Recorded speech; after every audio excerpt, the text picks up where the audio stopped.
యో మామ, ఈ రోజు పొద్దున్న లేచి ఓ పుస్తకం చదువుదాం అనుకుంటే మనకెట్టాగో అలవాట్లేదు కాబట్టి ఆ మొబైల్ చూస్తూ ఉంటే అందులోన ఆరోగ్యమే మహాభాగ్యం, ఆరోగ్యమే అర్ధ అదృష్టం, ఆరోగ్యమే అర్ధబలం అని చెప్పి ఏందేందో కొటేషన్లు వచ్చినాయ్యా. అంతలోనే నా ఆరోగ్యం గురించి శ్రద్ధ మొదలైంది. పరిగెత్తపోయి మంచి ఫ్రూట్స్ తీసుకొచ్చి తినేసి ఆరోగ్యం బాగా పెంచేద్దామని చెప్పి మన మదనపల్లి ఆర్టీసీ బస్ స్టాండ్ డౌన్లో ఉండే ఇక్కడికి వస్తే నేను మదనపల్లిలో ఉన్నానా మలేషియాలో ఉన్నానా అనిపించింది. అన్ని రకాల ఐటమ్స్ ఉన్నాయి మామ ఇక్కడ.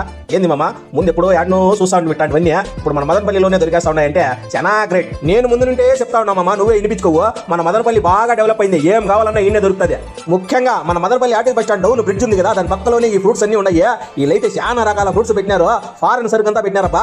ఫారెన్ సరుకు అంటే మనకు బలమవుతుంది కదా, ఆ ఐటమ్స్ అన్ని వీళ్ళ దగ్గర లభించేస్తా ఉన్నాయి. ఈ బండి కాడికి వచ్చి ఆ అన్నని మాటల్లో పెట్టి ఈ రెండు అన్ని వచ్చి తినే టేస్ట్ చూసినా ఇంకా కొంచెంసేపు ఉంటే ఈ బండి కూడా తినేసేటట్టు ఉండాలని చెప్పి అన్నింటి తరిమేసి మామ. చూడండి మామ, మీకు కూడా నాలాగా ఆరోగ్యం మీద మంచి శ్రద్ధ ఉండే మంచి ఫ్రూట్స్ తినాలనిపిస్తే ఫారెన్ సరుకు కావాలంటే డిఫరెంట్ కాయలు కావాలంటే వీళ్ళ దగ్గర దొరుకుతుంది. ఒకవేళ దొరకంది కూడా కావాలంటే ఆర్డర్ పై తెప్పించిస్తారంట.